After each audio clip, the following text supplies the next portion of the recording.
Hello friends, कैसे हैं आप लोग। तो उम्मीद है आपको मेरा पिछला वीडियो पसंद आया होगा, जिसमें मैंने आपको टेंस को समझाया कि टेंस को पहचाने कैसे। प्रेजेंट टेंस के जितने भी सेंटेंस होते हैं इनको हम पहचाने कैसे कि ये किस टेंस के हैं, प्रेजेंट इंडेफिनिट के हैं कि प्रेजेंट कॉन्टीन्यूअस के, प्रेजेंट परफेक्ट के हैं कि प्रेजेंट परफेक्ट कॉन्टीन्यूअस के हैं।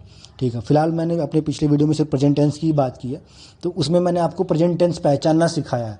बनाना तो बहुत ही ईजी है, बना तो आप लोगों को बहुत आसानी से, बस आपको पता तो चलना चाहिए कि कौन से टेंस का ये सेंटेंस है। ठीक है, तो अगर आपने वो वीडियो नहीं देखा है तो मैं प्लीज़ कहूँगा आप लोगों से कि आप लोग पहले जाइए उस वीडियो को पूरा देखिए। 20-22 मिनट का वीडियो है वो। ठीक है, उसको पूरा देखिए क्योंकि उसमें बहुत ही डिटेल में समझाया है मैंने, जो आज तक शायद आपने अभी उस तरीके से कभी पढ़ा ही नहीं होगा टेंस।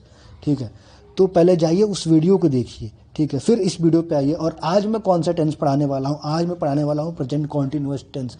अब आप सोच रहे होंगे कि प्रेजेंट इंडेफिनिट के बाद, सॉरी, जब मैंने टेंस पढ़ाया है, ठीक है, समझाया है कि टेंस क्या होता है, उसका जो मेरा पहला वीडियो होना चाहिए था वो होना चाहिए था प्रेजेंट इंडेफिनिट, फिर प्रेजेंट कॉन्टिन्यूअस होना चाहिए था। लेकिन प्रेजेंट इंडेफिनिट काफ़ी बड़ा है। ठीक है, उसमें बहुत सारी चीज़ें हैं जो आज तक आप लोगों ने पढ़ा ही नहीं है। सच्चाई तो ये है, आपको ना टीचर को स्कूल में पढ़ाया गया है, ना कोचिंग में पढ़ाया गया है, ना किसी यूट्यूब चैनल पे आपको उस तरीके से पढ़ाया जाता है। ठीक है, वो सबको आपको अलग से पढ़ाया जाता है वो सारी चीज़ें, और आप लोग कन्फ्यूज रह जाते हैं कि ये किसका पार्ट है, किस टेंस का पार्ट है। तो मैं प्रेजेंट इंडेफिनिट में जो जितनी भी सारी चीज़ें आ रहेंगी, ठीक है, वो सबको मैं पढ़ाऊँगा। तो इसलिए ये जो वीडियो मैं शुरू कर रहा हूँ प्रेजेंट कॉन्टिन्यूअस से शुरू कर रहा हूँ। पहले सारा टेंस कंप्लीट कर लूँगा, present continuous, present perfect continuous, फिर मैं वो पढ़ाऊँगा आपको प्रेजेंट इंडेफिनिट पढ़ाऊँगा। ठीक है, फिर पार्ट्स और फ्यूचर, ये सब तो बहुत ईजी, पास्ट फ्यूचर तो बहुत ज़्यादा ईजी है। जो भी दिक्कत है वो इसी में, बस प्रेजेंट इंडेफिनिट, प्रेजेंट कॉन्टिन्यूअस कोई दिक्कत भी नहीं है यार सर। ठीक है, सबसे ज़्यादा दिक्कत प्रेजेंट इंडेफिनिट में ही है। प्रेजेंट कॉन्टिन्यूअस तो बहुत ईजी है, प्रेजेंट परफेक्ट कॉन्टिन्यूअस, सब तो बहुत ज़्यादा, सबसे ज़्यादा ये प्रेजेंट परफेक्ट कॉन्टिन्यूअस है। तो चलिए शुरू करते हैं। प्रेजेंट कॉन्टिन्यूअस टेंस आखिर में होता क्या है। तो एक्चुअल में आप लोगों ने जो अभी तक टेंस पढ़ा अपने स्कूल में या अपने कोचिंग या ट्यूशन में, या फिर बहुत सारे यूट्यूब पे ऐसे चैनल्स हैं जिनमें लाख मिलियंस में व्यूज़ हैं, ठीक है, उनकी अपनी बुक्स भी अब इतने पैसे कमा लिए, उनकी बुक वगैरह सब कुछ आ गई है। तो सब ने यही पढ़ा है कि जिसमें कुछ ऐसे भी चैनल हैं, जैसे धर्मेंद्र सर का चैनल बहुत अच्छा है, और बहुत सारे अच्छे अच्छे चैनल्स हैं। ठीक है, उनसे भी आप पढ़ सकते हैं। और कुछ ऐसे चैनल हैं जो अपना दुकान खोल के बैठे हैं।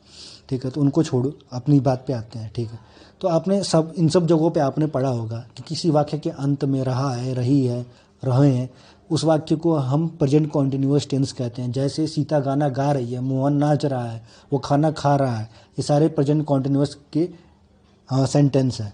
सही बात है, ये सारे प्रेजेंट कॉन्टिन्यूअस के सेंटेंस है। लेकिन जिस वाक्य के अंत में रहा है, रही है, जरूरी वो सिर्फ ऐसे ये नहीं, जरूरी नहीं है कि सिर्फ वही प्रेजेंट कॉन्टिन्यूअस टेंस हो। जैसे मैं बैठा हूँ, इसमें तो रहा है, रही नहीं है, लेकिन ये प्रेजेंट कॉन्टिन्यूअस टेंस है। मैं खड़ा हूँ, ये भी प्रेजेंट कॉन्टिन्यूअस टेंस है। ठीक है, तुम्हारा भाई बस स्टैंड पे खड़ा है, ये भी प्रेजेंट कॉन्टिन्यूअस टेंस है। मैंने चश्मा पहना है, मैंने कपड़ा पहना है, मैंने पैंट पहने हैं, मैंने जूते पहने, ये सारे प्रेजेंट कॉन्टिन्यूअस टेंस है। समझ में आ रहा है आप लोगों को ना। ठीक है, वो सोई है, ठीक है, ये भी प्रेजेंट कॉन्टिन्यूअस टेंस है। तुम्हारा भाई या फिर मैं नदी के किनारे बैठा हूँ, ये भी प्रेजेंट कॉन्टिन्यूअस टेंस है। तो इसमें रहा है, रही नहीं है। लेकिन या तो आपको ये कन्फ्यूजन होगा कि ये प्रेजेंट परफेक्ट टेंस होगा, ठीक है, या प्रेजेंट इंडेफिनिट टेंस होगा। लेकिन ये दोनों प्रेजेंट कॉन्टिन्यूअस, सारे प्रेजेंट कॉन्टिन्यूअस टेंस है जो मैंने आपको अभी तक जितने एग्जाम्पल बताए हैं।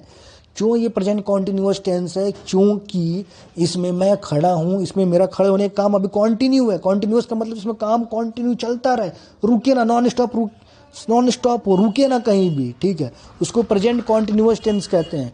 अब जैसे मैं खड़ा हूँ, ठीक है, तो मेरा खड़े होने का काम है वो चल रहा है। ठीक है, हाँ, तो जैसे मैं खड़ा हूँ, ठीक है, तो मेरा अभी खड़ा होने का काम क्या जारी है। मैं अभी बैठा नहीं हूँ या फिर मैं लेटा नहीं हूँ, अभी मैं खड़ा हूँ। मेरा एट द बोलने के समय में जब मैं ये कह रहा हूँ कि मैं खड़ा हूँ, उस टाइम में मेरा काम जारी है खड़े होने का। जब मैं बैठ जाऊँगा, जब मैं लेट जाऊँगा, जब मैं कूद जाऊँगा, जब मैं उड़ जाऊँगा, तब वो काम खत्म हो जाएगा, रुक जाएगा, खड़ा होने का काम रुक जाएगा। लेकिन जब मैं कह रहा हूँ कि मैं खड़ा हूँ, मेरे बोलने के समय वो काम जारी है, खड़े होने का काम जारी है, तो इसलिए वो प्रेजेंट कॉन्टिन्यूअस टेंस ही होगा। वो सोई है, जब मैं बात कर रहा हूँ उसके बारे में, तो उस समय वो सो ही रही है, अभी अभी वो उठी नहीं है। ठीक है, तो अभी उसका जो एक्शन है, जो सोने का काम है, जो वर्क है, जो वर्ब है, वो अभी जारी है, चल रहा है, कॉन्टिन्यूअस में है, इसलिए वो कॉन्टिन्यूस टेंस ही होगा, ठीक है। वह नदी किनारे बैठा है, ठीक है। तो जब मैं कोई मुझसे पूछा कि श्याम कहाँ है, मैंने बोला श्याम नदी किनारे बैठा है। तो जब मैं उसको देखा तो उस समय वो नदी किनारे ही था, और अभी कोई मुझसे पूछा तो मेरे हिसाब से वो नदी किनारे ही बैठा है, भले वो वहाँ से उठ चुका हो, लेकिन फिलहाल मेरे हिसाब से वो नदी किनारे ही बैठा है, ठीक है। इसलिए वह जो सेंटेंस होगा वो प्रेजेंट कॉन्टिन्यूस टेंस होगा, ठीक है। वह नदी किनारे बैठा, he is sitting on the bank of the river. इसका ट्रांसलेशन ये बनेगा, इसकी इंग्लिश ये बनेगी, वो सोई है, he is sleeping, she is sleeping, ठीक है। मैं चश्मा पहना हूँ, I am wearing the glasses, ठीक है। वेयरिंग होगा, आईएनजी लगेंगी सब में, क्योंकि कॉन्टिन्यूस फॉर्म में है, समझ रहे हैं ना। इसमें आपने अभी तक पढ़ा होगा, आपको लग रहा होगा या तो ये प्रेजेंट इंडेफिनिट में होगा या फिर ये प्रेजेंट परफेक्ट में होगा, लेकिन वो सोई है, या है ये ही, ये आपने पढ़ा चुकी है, या है ये ही, ये सारे क्या हैं, प्रेजेंट परफेक्ट के हैं, वो भी गलत पढ़ा है, ठीक है। ये अभी काम जारी है, वो सोने का काम जारी है, इसलिए प्रेजेंट कॉन्टिन्यूस का है। अगर अभी नहीं समझ में आ रहा हो तो आप मेरा पुराना वीडियो देखिए, ठीक है। उससे आपको बहुत अच्छे तरीके से क्लैरिटी मिल जाएगी। और फिर भी नहीं समझ में आ रहा हो तो आप ताहे तिये जैसे पढ़ते आए वो सब पढ़ते रहिए, बहुत सारे चैनल हैं, चचा लोग खोल के बैठे हैं, आप देख सकते हैं, ठीक है। तो अब शुरू करते हैं कि कैसे हम ट्रांसलेट करेंगे, कैसे इंग्लिश बनाएंगे। अब जैसे पहला सेंटेंस जो आप लोग अब तक पढ़ते आ रहे हैं अपने बचपन से लेकर के, और अब तक पढ़ते आ रहे हैं कि मैं उसे पीट रहा हूँ, आई एम बीटिंग हिम, ठीक है। अब दूसरा सेंटेंस बताइए, इसका आपको ट्रांसलेशन बनाने में हवा निकल जाएगी।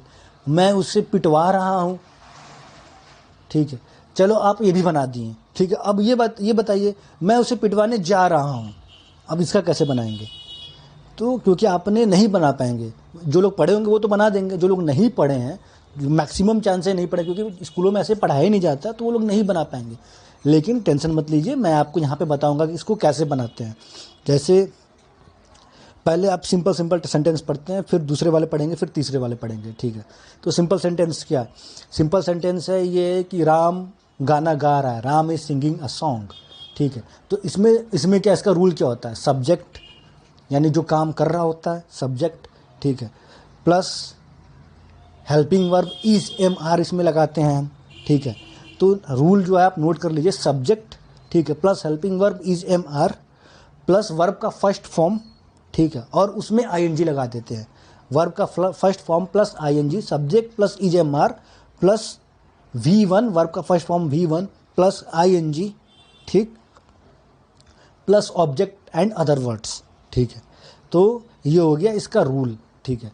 अब जैसे सीता गाना गा रही है, Sita is singing a song, Sita, ठीक है, इज लगाएं, ठीक है, क्योंकि सीता एक सिंगुलर पर्सन है, ठीक है।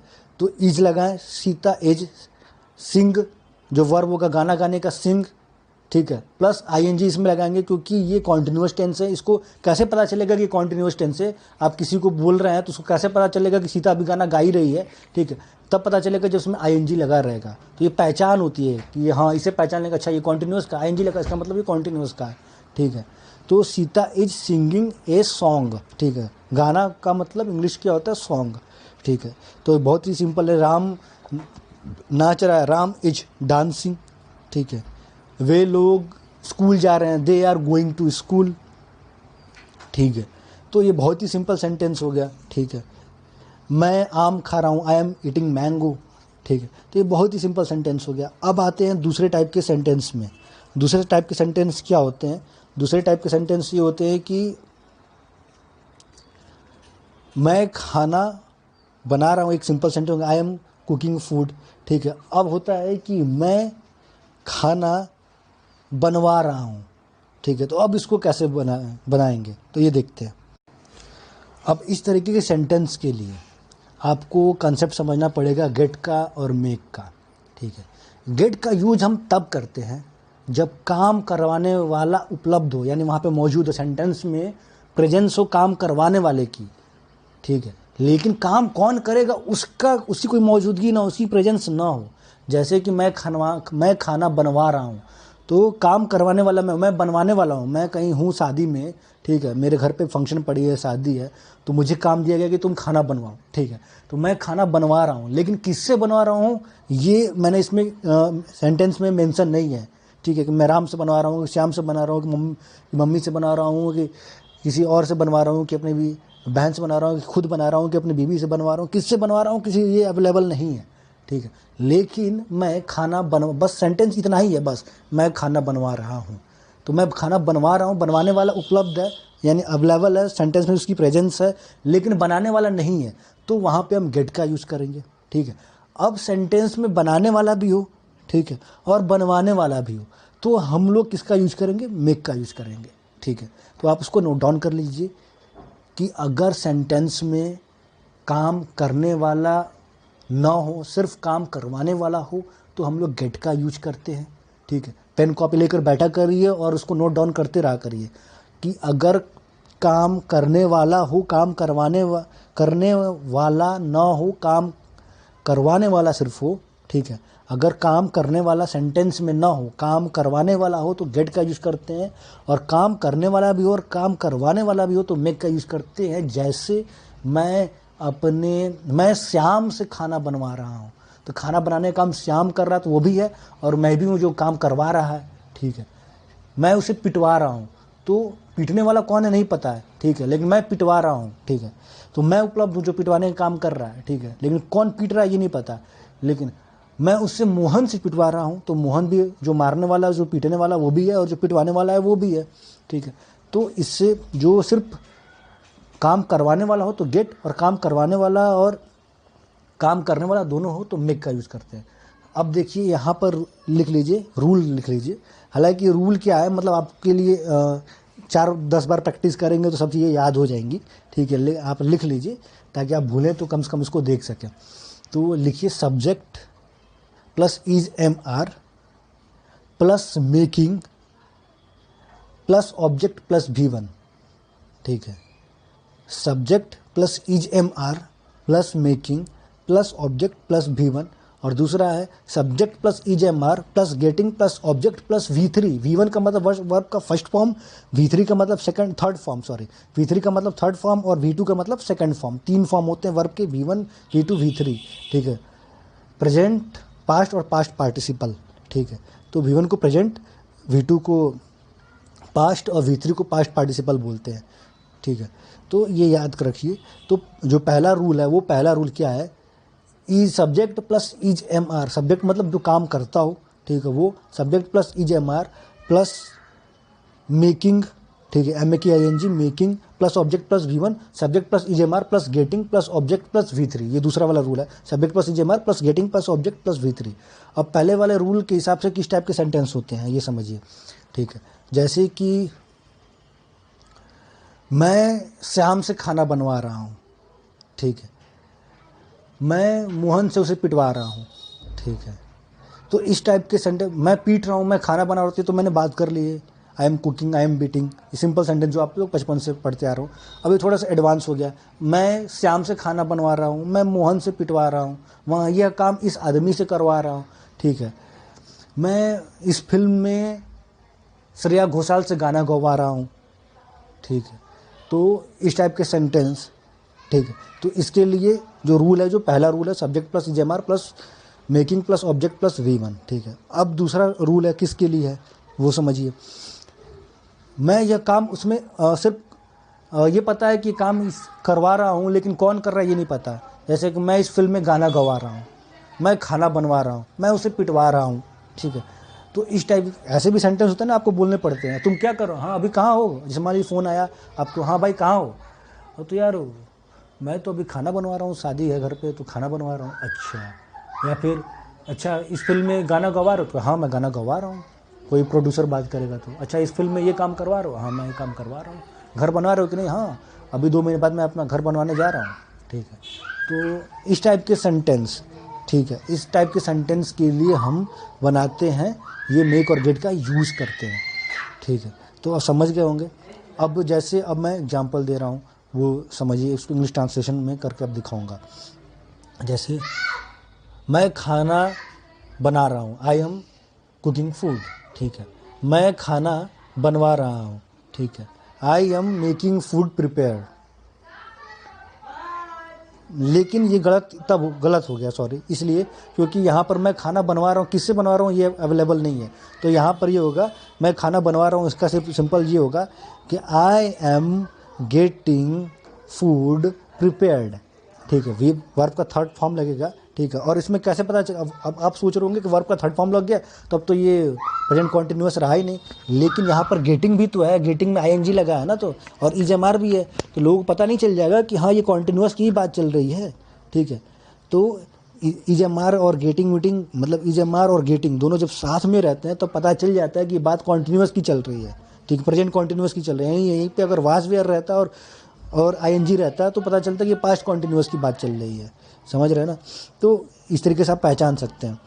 तो मैं खाना बनवा रहा हूँ, I am getting food prepared, ठीक है। मैं उसे पिटवा रहा हूँ, ठीक है, आई एम, ठीक है, मैं उसे पिटवा, I am getting him beaten, ठीक है। तो ये बहुत आसान हो गया, ठीक है। अब मैं अपने मम्मी से खाना बनवा रहा हूँ, I am making food by my mummy, ठीक है, या बाय माई मदर, ठीक है। यहाँ पर इसको, और इसका एक और वर्जन क्या है जो सही वर्जन है, शुद्ध वर्जन है, एग्जाम में आप इसी तरीके से बताएंगे, I am making my mother cook food, मैं अपने मम्मी से खाना बनवा रहा हूँ, I am making my mother cook food, मैं उससे श्याम से पिटवा रहा हूँ, I am making Ram beat him, समझ रहे हैं। और इस तरीके से बहुत सारे और भी एग्जाम्पल हैं, बहुत सारे आप चीज़ें अब आप आराम से बोल सकते हैं, किसी से भी बात कर सकते हैं। तो इसकी प्रैक्टिस कीजिए, ऐसे बहुत सारे सेंटेंस बनाइए, ठीक है, हिंदी लिखिए, उसको इंग्लिश में ट्रांसलेट कीजिए, या फिर सबसे अच्छा है इंग्लिश में सोचिए ही, ठीक है।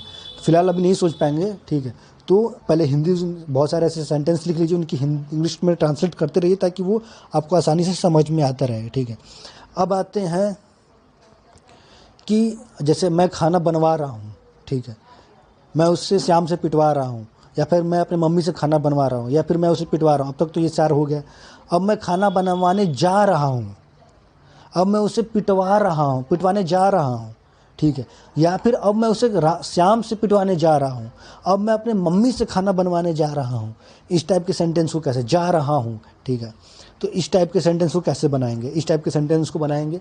इससे पहले मैं एक और कंसेप्ट बता देना चाहता हूँ, जैसे मैं 1 महीने बाद दिल्ली जा रहा हूँ, तो ये तो फिर आप सोचेंगे यार इसमें तो फ्यूचर की बात हो रही है, तो फ्यूचर का टेंस होना चाहिए ना, फ्यूचर कॉन्टिन्यूस का टेंस होना चाहिए, या फ्यूचर इंडेफिनिट, तो आप ये सोच रहे होंगे। लेकिन ये क्या है कि ये प्रेजेंट कॉन्टिन्यूस का टेंस है। कैसे टेंस है प्रेजेंट कॉन्टिन्यूस का? क्योंकि प्लान फिक्स है।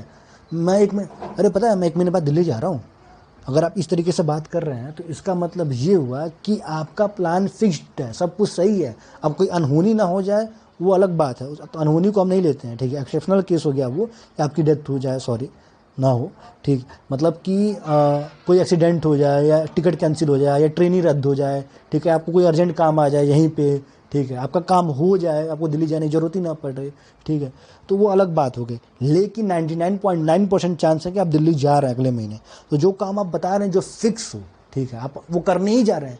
कि मैं 8 बजे से इंग्लिश पढ़ने जा रहा हूँ, मैं आज 8 बजे जा रहा हूँ इंग्लिश पढ़ने, ठीक है, तो I am going to learn English by 8 PM, तो एट 8 PM, ठीक है।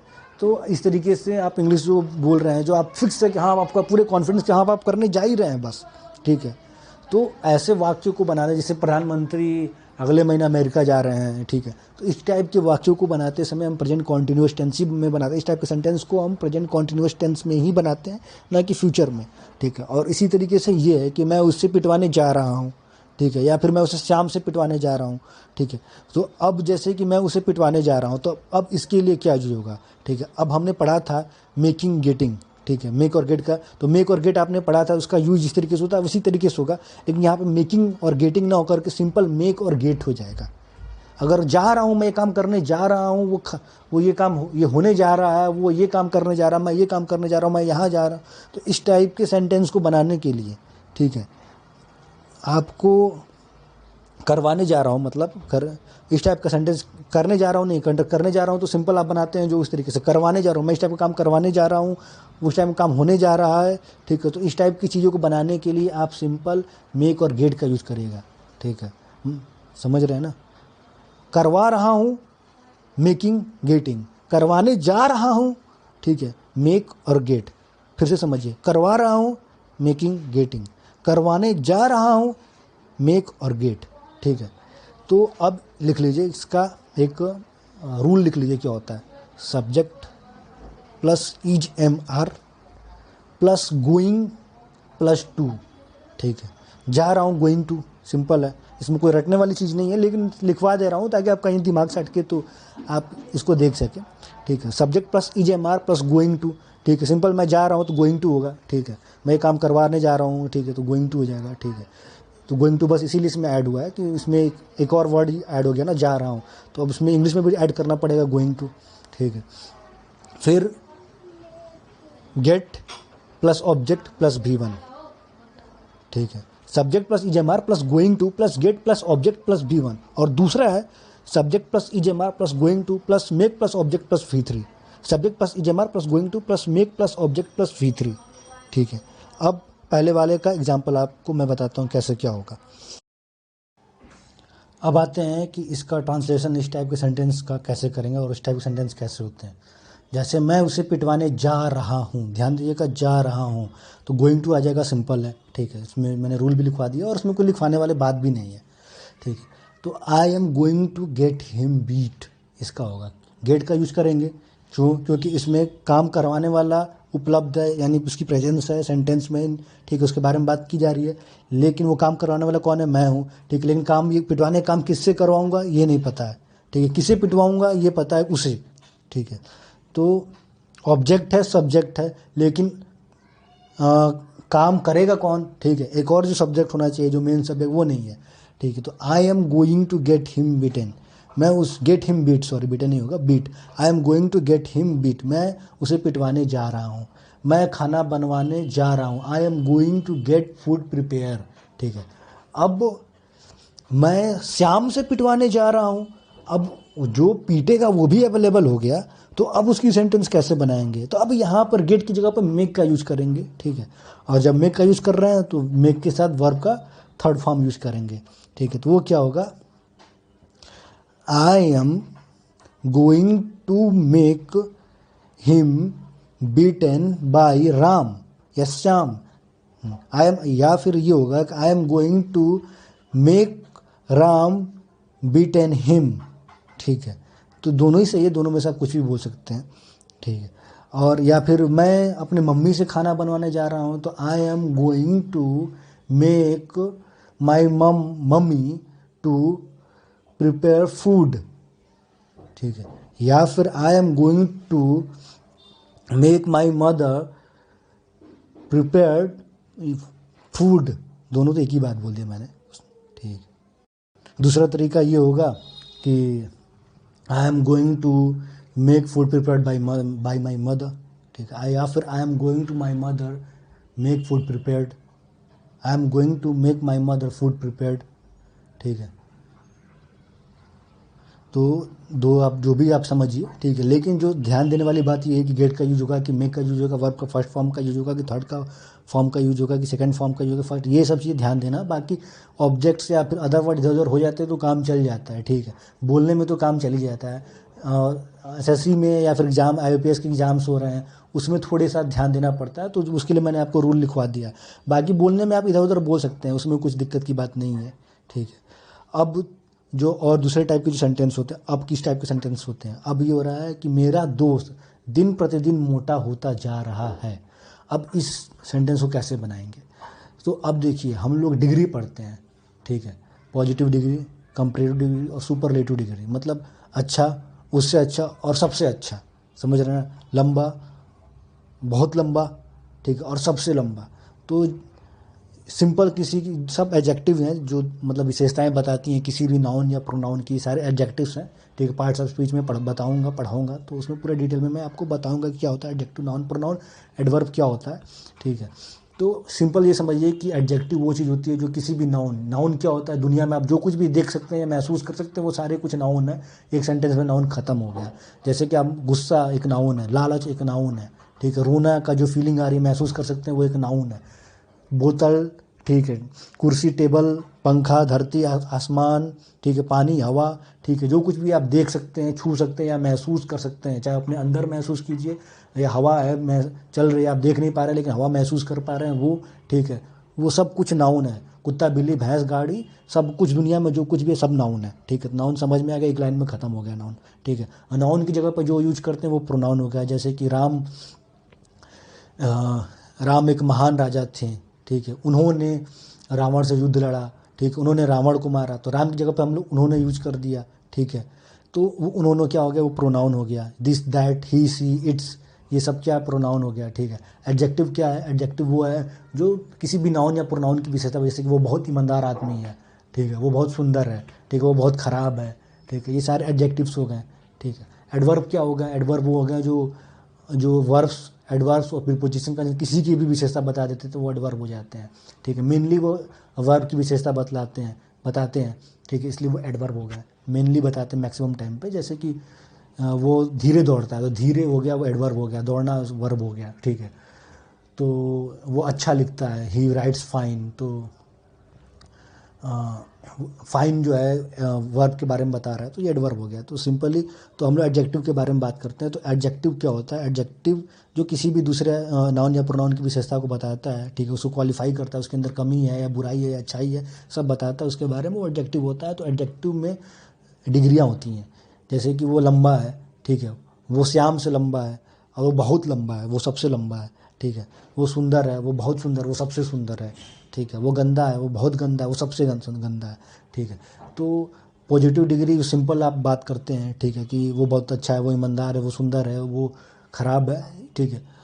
कंपेरेटिव डिग्री जब दो आदमी की कंपेयर की जाए, या फिर किसी आदमी की किसी पर्टिकुलर चीज़ से कंपेयर की जाए, किसी क्लास से कंपेयर की जाए, या फिर ऐसे कंपैरिजन जहाँ पे दो चीज़ों की जाती है वो कंपेरेटिव डिग्री। जैसे कि राम जो है मोहन से लंबा है, ठीक है, राम जो है सीता से सुंदर है, मतलब सुंदर, सॉरी क्या मैंने ले लिया, राम जो है लक्ष्मण से ज़्यादा सुंदर है, इस तरीके की चीज़ है, ठीक है। तो जब दो पर्सन के बीच में कंपैरिजन होता है तो वहाँ पे कंपैरेटिव डिग्री। सुपरलेटिव डिग्री क्या होती है, हालांकि इस सब चीज़ को मैं डिटेल में बताऊंगा, ठीक है। सुपरलेटिव डिग्री क्या होती है, जो सबसे सुंदर है, क्लास में सबसे सुंदर है, क्लास में सबसे लंबा, क्लास में सबसे बदमाश है, ठीक है, तो वो हो गया सुपरलेटिव डिग्री। तो हमेशा हम लोग कंपैरेटिव डिग्री का यूज़ करते हैं।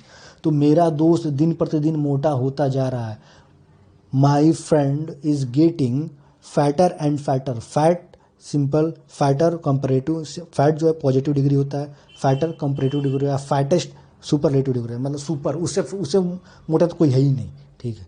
तो फैटर और फैटर, मतलब यहाँ पर हम यूज़ करेंगे fatter and fatter, comparative degree हमेशा। मेरा दोस्त, my friend is getting fatter and fatter day by day, दिन प्रतिदिन की इंग्लिश होती है डे बाई डे, ठीक है।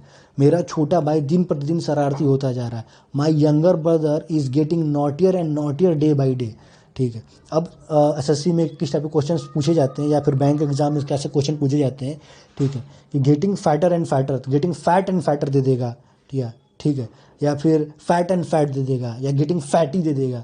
तो आपको इस बात का ध्यान रखना है कि यहाँ पर कंपैरेटिव डिग्री ही होना चाहिए, दो वर्ड होंगे। अगर मोटा हो रहा है तो मोटा की अंग्रेजी फैट होती है, तो फैटर एंड फैटर लिखेंगे, कंपैरेटिव डिग्री, लेकिन दो होना चाहिए, फैटर एंड फैटर, इस तरीके से। शरारती तो नॉटियर एंड नॉटियर, ठीक है।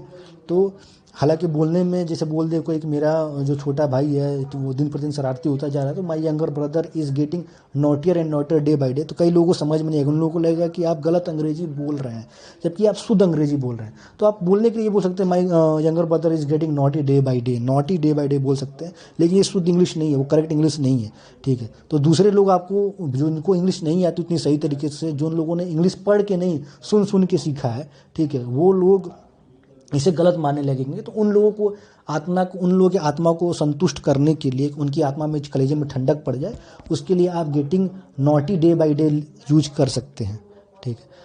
अब ये चीज़ कंप्लीट हो गई। एक और सेंटेंस ले लेते हैं, रवि दिन प्रतिदिन सुंदर बनता जा रहा है, ठीक है। तो Ravi is becoming more beautiful day by day. अब आप सोचेंगे ब्यूटीफुलर एंड ब्यूटीफुलर क्यों नहीं है, तो ब्यूटीफुल का एक पॉजिटिव डिग्री होता है, ठीक है, और कंपैरेटिव डिग्री इसका होता है मोर ब्यूटीफुल, मोर हैंडसम। सॉरी यार, मैंने रवि ले लिया और ब्यूटीफुल लगा दिया, सॉरी गलत हो गया, ठीक है। यहाँ पर सीता दिन प्रतिदिन सुंदर बनती जा रही है, क्योंकि अगर आदमी है तो वहाँ पे हैंडसम होगा, तो मोर हैंडसम हो जाएगा यहाँ पर। जैसे रवि दिन प्रतिदिन सुंदर बनता जा रहा है, Ravi is becoming more handsome day by day. और ब्यूटीफुल लड़कियों के लिए यूज़ किया जाता है और हैंडसम लड़कों के लिए यूज़ किया जाता है, ठीक है। तो मोर हैंडसम, मोर ब्यूटीफुल, हैंडसमर और ब्यूटीफुलर नहीं होता है, ठीक है। तो अब इसका सुपरलेटिव डिग्री क्या हो जाएगा, मोस्ट ब्यूटीफुल या मोस्ट हैंडसम। तो रवि, अब बोलना है रवि दिन प्रतिदिन सुंदर होता जा रहा है, तो अगर रवि है तो Ravi is becoming more beautiful day by day. Sita दिन प्रतिदिन सुंदर होती जा रही है, Sita is becoming more Ravi is becoming more handsome day by day, Sita is becoming more beautiful day by day. तो ये सिंपल आसान है। अब एक जो चीज़ है जो